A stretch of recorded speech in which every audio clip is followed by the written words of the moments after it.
James here. I've got a day off work today, so I'm going to do a couple of videos. Now in this video I'm going to talk to you about sound quality. Now I've had an email on my computer this morning, somebody saying that they've got very poor sound quality whenever they play vinyls. Now it could be a problem with the actual vinyl itself, or it could be a problem with your turntable. So you need to establish that to start with. So if it's just particular records you're getting this problem with, then you might want to clean all your records. Now I'll show you how to clean your records in a minute. Or it might be the turntable's not set up properly. Now let me get a close-up of this turntable and I'll show you what I mean. Well, now here I've got a vinyl which I've purposely left out for a couple of days on top of its sleeve, just to see how dirty it would get. Now I was going to use this for another video, but I might as well do it in this one now. So yeah, now I can see that's pretty filthy. You might not be able to see it on the camera. Well, you can sort of see it. It's filthy basically. It's covered in dust. So let me put that on there. And you're not going to hear this on the camera, so I'm recording it on the computer so you can sort of get an idea of what it sounds like. Now you hear it more in the high frequency, so wait until the drums kick in and you'll hear it. It's that moment. It's that moment since I've had you on my mind. It's that moment you're on my musically designed. It's that moment since I've had you on my mind. It's that feeling so divine. Right, now you can hear it kind of sounded like an old-fashioned vinyl, you know, like a really old dusty one. You know, you get all the old dust crackling. Now that needs to come off. Now what you can do is you can just use a rag like some people do, and like I do sometimes, or you can use a proper record cleaner. These things you can buy these anywhere. I just got this from some music shop which I came across years ago. And what you got on there basically is a piece of baize, like what you have on a pool table, and it just gets right in the groove and cleans all the dust out. Now what you need to do is put it on the turntable, and these are quite inexpensive as well, not that expensive, and basically just run round. Now what I'm going to do is I'm going to clean half of it and leave one half as it was, and then I'll give a close-up and you can see how dirty this record actually is. So let me do half of it and just run round like that. Okay, get all that off. You might have to do it a couple of times. There we go. Now you can see that. If I get a close-up, bear with me. So there you go. You see, a record that you thought looked rather clean is actually filthy. So yeah, that's how dirty it really was.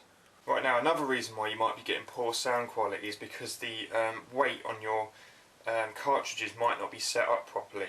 Now if you have too much weight, it's going to sound terrible anyway, but if you have too little weight, it can also sound really bad. So let me loosen this off. Now I'm putting too little weight on this needle now.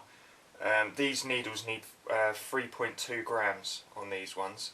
Now I'm going to purposely take it right up so that it's nowhere near that, and I'll show you what difference it really makes. Now you can hear that.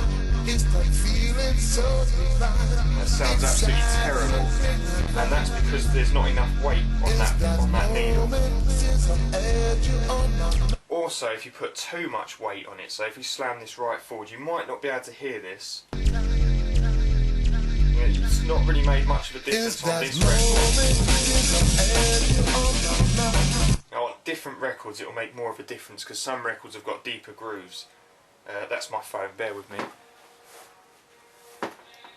Right, sorry about that. Right, another reason why you might be getting poor sound quality, it might be your anti-skating's not set properly.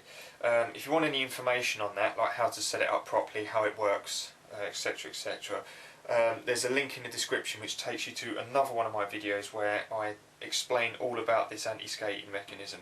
So if you don't know already how to set that up or what it does, then check that out.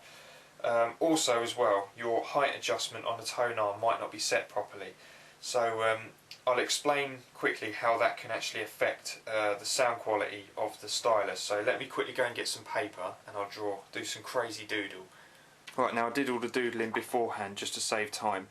Now you imagine that there is the base of your tone arm, so that piece there with your, you got your counterweight and your the actual base of the tone arm, and that there is your cartridge. Okay, now if you imagine that the tone arm body is set too low, okay, your tone arm is going to be sloping up in the air, okay, because the tone arm base is going to be too low as opposed to the actual cartridge. So your cartridge, rather than sitting flat on top of the record, is going to be sitting like that.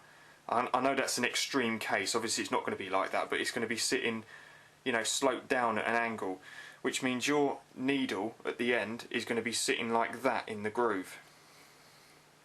Okay, now if you imagine now that your tone arm base is set too high as opposed to the cartridge, so imagine that the tone arm is now sloping down, your cartridge is now going to be sitting like that.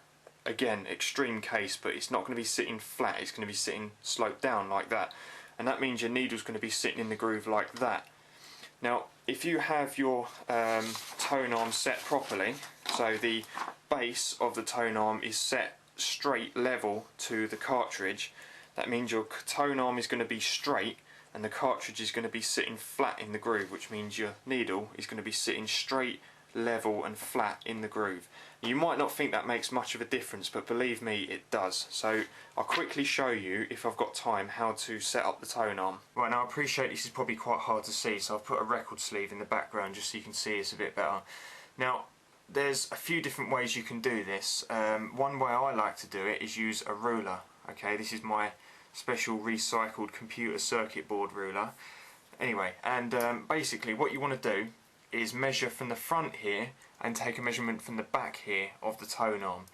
Now this isn't the most accurate way of doing it, but regardless to whether you get this absolutely spot on and level, vinyls are generally different thicknesses anyway, so you know, regardless to whether you get it spot on, it's still going to be slightly out anyway, so this is a good enough way to get it almost right. So if I take a measurement from the front here, now you can't see that, but that's 25mm to the bottom of the tone arm, and back here if I take a measurement it's 30mm to the bottom of the tone arm.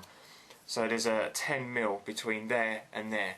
So all I need to do is basically rotate the bottom, rotate the bottom of the tone arm body here till it goes down slightly and keep measuring. So now it's gone down now, that's now just under 25mm. So let's measure back here. Okay, that's just over 25mm. So if I take this down till it's about 25mm, okay, and then the front here is about 22. Okay, so take one from the back here, it's 25, so let's take this down a bit more. Okay, so it's 22 now, and the front is 21, so take this down very slightly. So it's about 21.5 now, and as far as I can see that's about 21.5, so there you go, so that's about level now. It's not spot on, but anyway, like I said, regardless to whether that is actually perfectly level and straight, as soon as you get it on a different vinyl that's a different thickness, it's going to be out anyway. So we've got it almost, so let's lock the tone arm in that position, and when you put the needle on there like that, it's at least going to be almost straight, so your needle is going to be sitting straighter in the groove than it would if you was just to have it up or down. You might think that, you know, maybe the tone arm adjustment being slightly off or the anti-skate mechanism not being set properly, you might think, well, that's not really going to make much of a difference to sound quality. But you imagine if you've got the anti-skating set wrong, plus you've got the height set wrong and the weight on the end of the needle is set wrong, you know, all those three things added together might make the sound quality worse than if it was all set up properly. So it's best to have everything all set up properly, and then, you know, at the end of the day, if that doesn't work, you know, you can then narrow it down to something else, like is the needle faulty, or, you know, is the record itself dodgy or whatever.